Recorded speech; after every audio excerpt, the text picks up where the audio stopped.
ब्रह्ममुरारिसुरार्चितलिङ्गं निर्मलभासितशोभितलिङ्गम्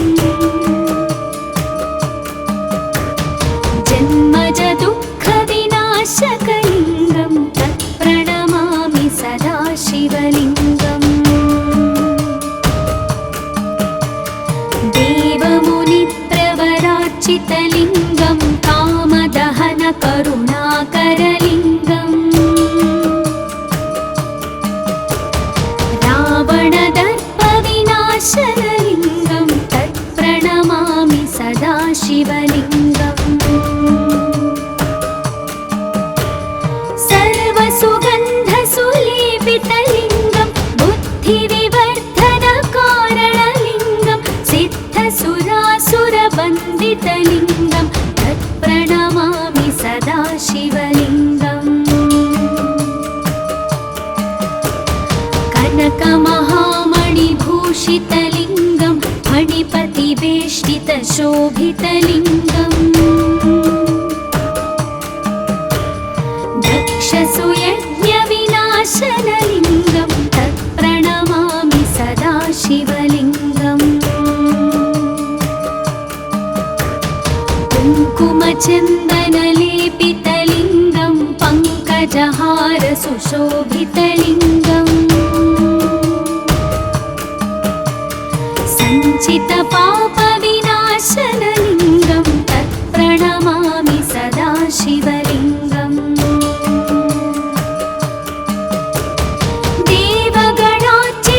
देवगणार्चितसेवितलिङ्गं भावैर्भक्तिभिरेव च लिङ्गं दिनकरकोटिप्रभाकरलिङ्गं तत्प्रणमामि सदा शिवलिङ्गम्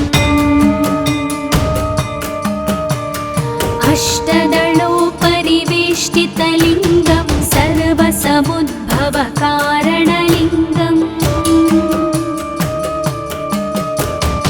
अष्टदरिद्रविनाशनलिङ्गं तत्प्रणमामि सदा शिवलिङ्गम्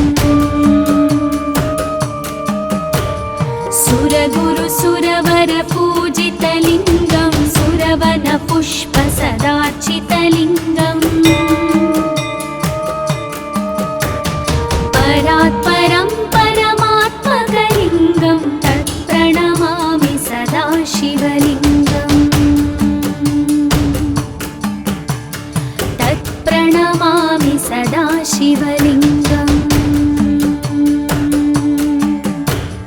तत्प्रणमामि सदा शिवलिङ्गम् लिङ्गाष्टकमिदं पुण्यं यः पठेत् शिवसन्निधौ शिवलोकमवाप्नोति शिवेन सह मोदते।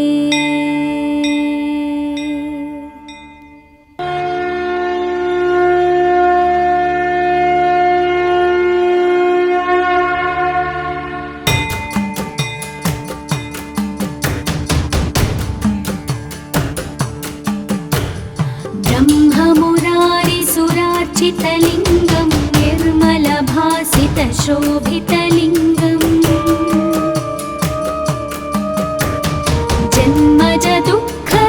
जन्मजदुःखविनाशकलिङ्गं तत्प्रणमामि सदा शिवलिङ्गम्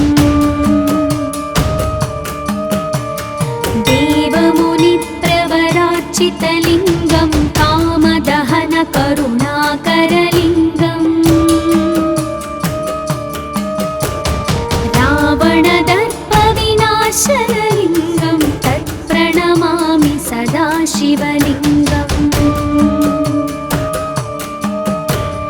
सर्वसुगन्धसुलेपितलिङ्गं बुद्धिविवर्धनकारणलिङ्गं सिद्धसुरासुरवन्दितलिङ्गं तत्प्रणमामि सदा शिवलिङ्गम्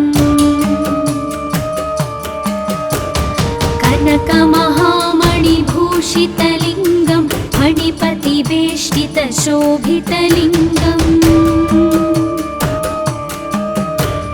दक्षसुयज्ञविनाशनलिङ्गं तत्प्रणमामि सदा शिवलिङ्गम् कुङ्कुमचन्दनलेपितलिङ्गं पङ्कजहार सुशोभितलिङ्गम् सञ्चितपापविनाशनलिङ्गं तत्प्रणमामि सदा शिवलिङ्गम् देवगणार्चितसेवितलिङ्गं भावैर्भक्तिभिरेव च लिङ्गं दिनकरकोटिप्रभाकरलिङ्गं तत्प्रणमामि सदा शिवलिङ्गम् अष्टदलोपरिवेष्टितलिङ्गं सर्वसमुद्भवकारणलिङ्गम् अष्टदरिद्रविनाशनलिङ्गं तत्प्रणमामि सदा शिवलिङ्गम् सुरगुरुसुरवरपूजितलिङ्गं सुरवनपुष्पसदार्चितलिङ्गम् परात्परं परमात्मकलिङ्गं तत्प्रणमामि सदा शिवलिङ्गम् तत्प्रणमामि सदा शिवलिङ्गम् तत्प्रणमामि सदा शिवलिङ्गम् लिङ्गाष्टकमिदं पुण्यं यः पठेत् शिवसन्निधौ शिवलोकमवाप्नोति शिवेन सह मोदते। ॐ नमः शिवाय।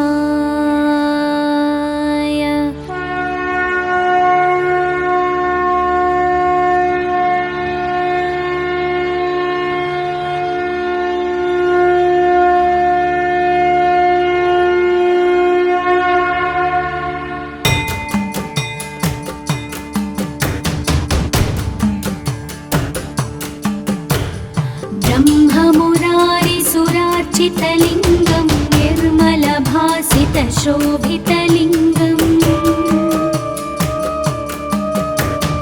जन्मजदुःखविनाशकलिङ्गं तत्प्रणमामि सदा शिवलिङ्गम् देवमुनिप्रवरार्चितलिङ्गं कामदहनकरुणाकरलिङ्गम्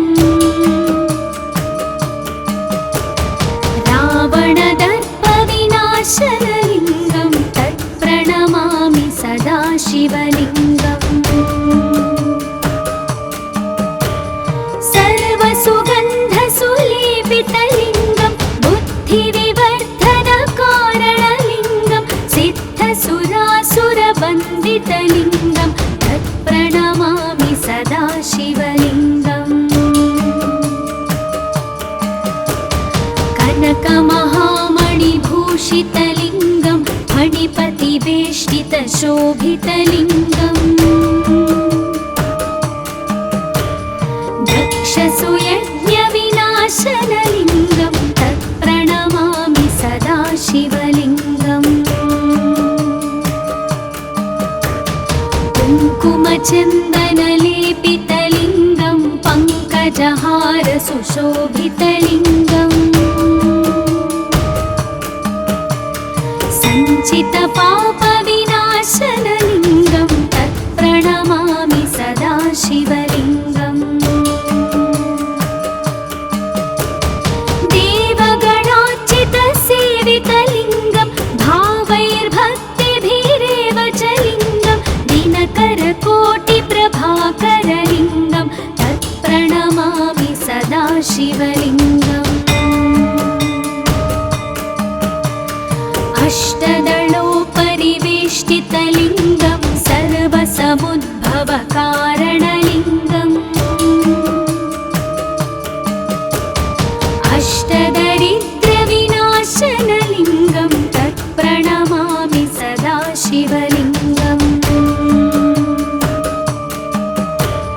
सुरगुरु सुरवर पूजितलिङ्गं सुरवन पुष्प सदार्चितलिङ्गम्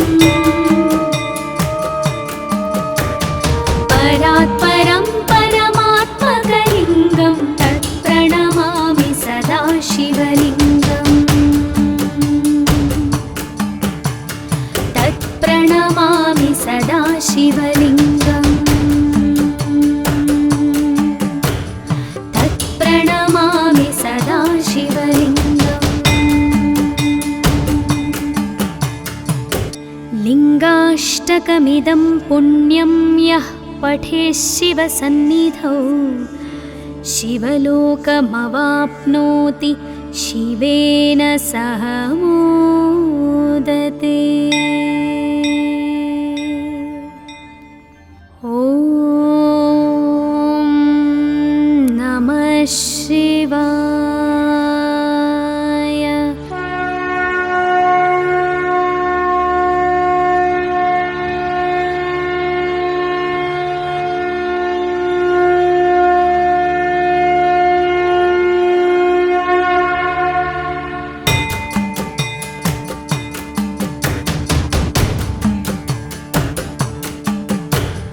ब्रह्ममुरारिसुरार्चितलिङ्गं निर्मलभासितशोभितलिङ्गम् जन्मजदुःखविनाशकलिङ्गं तत्प्रणमामि सदा शिवलिङ्गम् देवमुनिप्रवरार्चितलिङ्गं कामदहनकरुणाकरलिङ्गम् रावणदर्पविनाशनलिङ्गं तत्प्रणमामि सदा शिवलिङ्गम् सर्वसुगन्धसुलेपितलिङ्गं बुद्धिविवर्धनकारणलिङ्गं सिद्धसुरासुरवन्दितलिङ्गं तत्प्रणमामि सदा शिवलिङ्गम् कनकमहामणिभूषितलिङ्गं फणिपतिवेष्टितशोभितलिङ्गम् दक्षसुयज्ञविनाशनलिङ्गं तत्प्रणमामि सदा शिवलिङ्गम् कुङ्कुमचन्दनलेपितलिङ्गं पङ्कजहारसुशोभितलिङ्गम् सञ्चितपापविनाशनलिङ्गं तत्प्रणमामि सदा शिवलिङ्गम् देवगणार्चितसेवितलिङ्गं भावैर्भक्तिभिरेव च लिङ्गं दिनकरकोटिप्रभाकरलिङ्गं तत्प्रणमामि सदा शिवलिङ्गम् अष्टदलोपरिवेष्टितलिङ्गं सर्वसमुद्भवकारणलिङ्गम् अष्टदरिद्रविनाशनलिङ्गं तत्प्रणमामि सदा शिवलिङ्गम् सुरगुरु सुरवर पूजितलिङ्गं सुरवन पुष्प सदार्चितलिङ्गम् परात्परं परमात्मकलिङ्गं तत्प्रणमामि सदा शिवलिङ्गम् तत्प्रणमामि सदा शिवलिङ्गम् तत्प्रणमामि सदा शिवलिङ्गम् लिङ्गाष्टकमिदं पुण्यं यः पठेत् शिवसन्निधौ शिवलोकमवाप्नोति शिवेन सह मोदते। ॐ नमः शिवाय।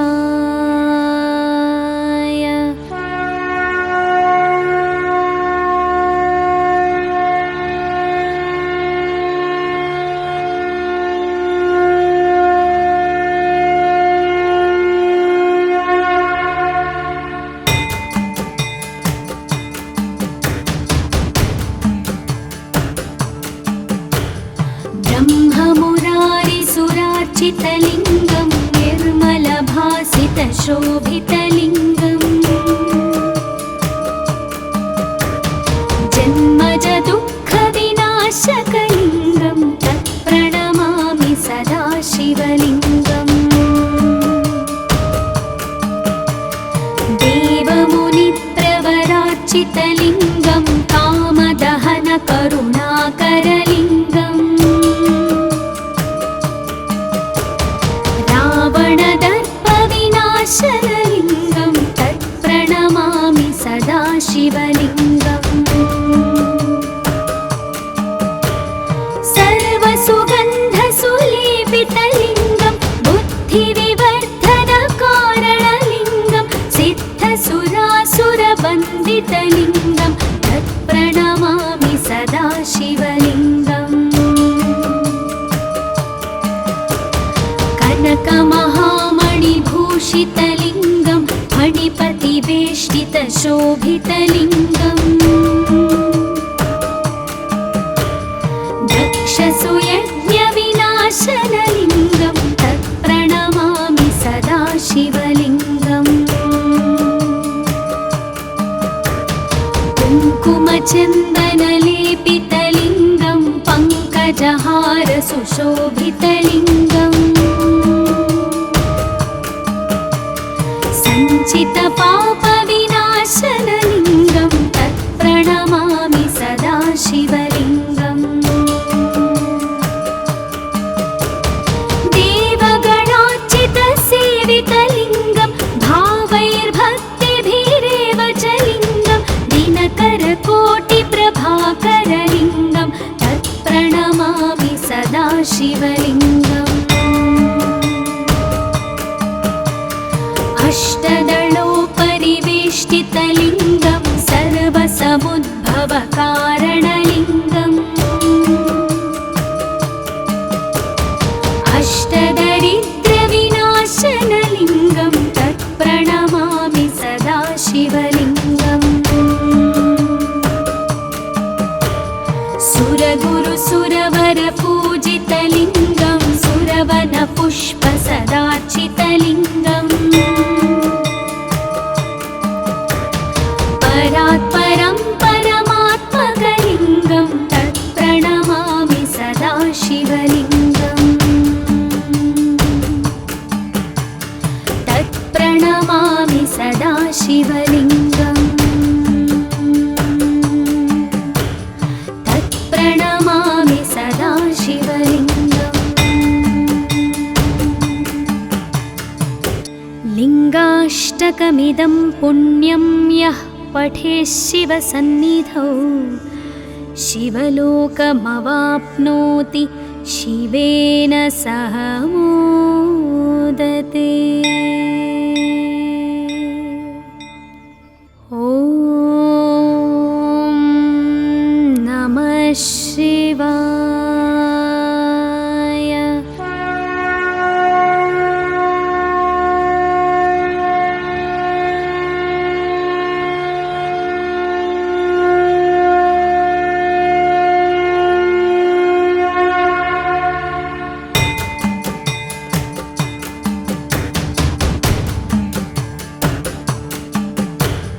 ब्रह्ममुरारिसुरार्चितलिङ्गं निर्मलभासितशोभितलिङ्गम्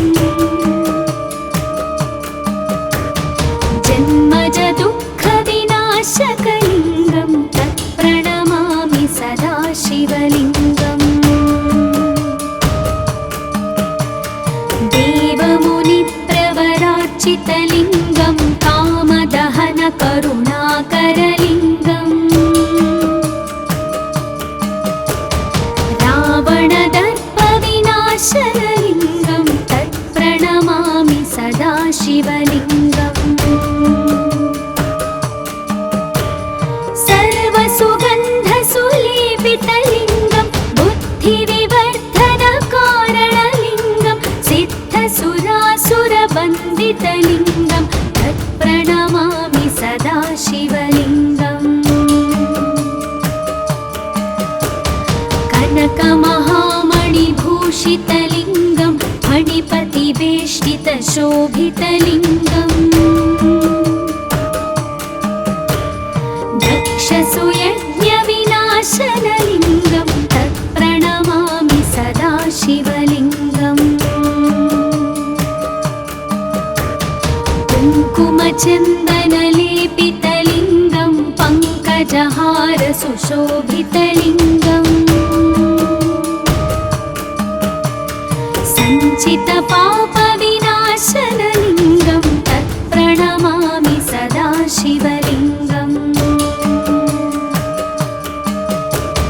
देवगणार्चितसेवितलिङ्गं भावैर्भक्तिभिरेव च लिङ्गं दिनकरकोटिप्रभाकरलिङ्गं तत्प्रणमामि सदा शिवलिङ्गम्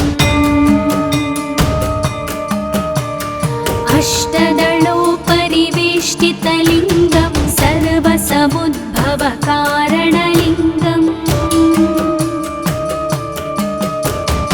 अष्टदरिद्रविनाशनलिङ्गं तत्प्रणमामि सदा शिवलिङ्गम् सुरगुरुसुरवरपूजितलिङ्गं सुरवनपुष्पसदार्चितलिङ्गम् परात्परं परमात्मकलिङ्गं तत्प्रणमामि सदा शिवलिङ्गम् तत्प्रणमामि सदा शिवलिङ्गम् तत्प्रणमामि सदा शिवलिङ्गम् लिङ्गाष्टकमिदं पुण्यं यः पठेत् शिवसन्निधौ शिवलोकमवाप्नोति शिवेन सह मोदते। ॐ नमः शिवाय।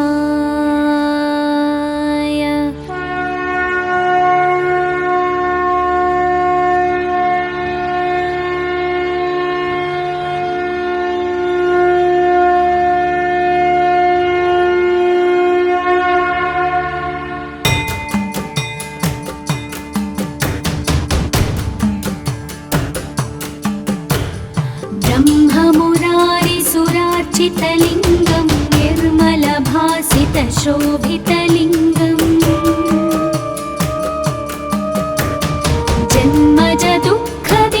जन्मजदुःखविनाशकलिङ्गं तत्प्रणमामि सदा शिवलिङ्गम्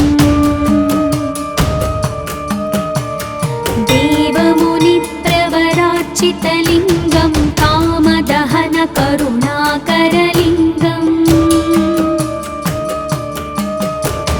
रावणदर्पविनाशनलिङ्गं तत्प्रणमामि सदा शिवलिङ्गम् सर्वसुगन्धसुलेपितलिङ्गं बुद्धिविवर्धनकारणलिङ्गं सिद्धसुरासुरवन्दितलिङ्गं तत्प्रणमामि सदा शिवलिङ्गम् कनकमहामणिभूषितलिङ्गं फणिपतिवेष्टितशोभितलिङ्गम् दक्षसुयज्ञविनाशनलिङ्गं तत्प्रणमामि सदा शिवलिङ्गम् कुङ्कुमचन्दनलेपितलिङ्गं पङ्कजहारसुशोभितलिङ्गम् सञ्चितपापविनाशनलिङ्गं तत्प्रणमामि सदा शिवलिङ्गम्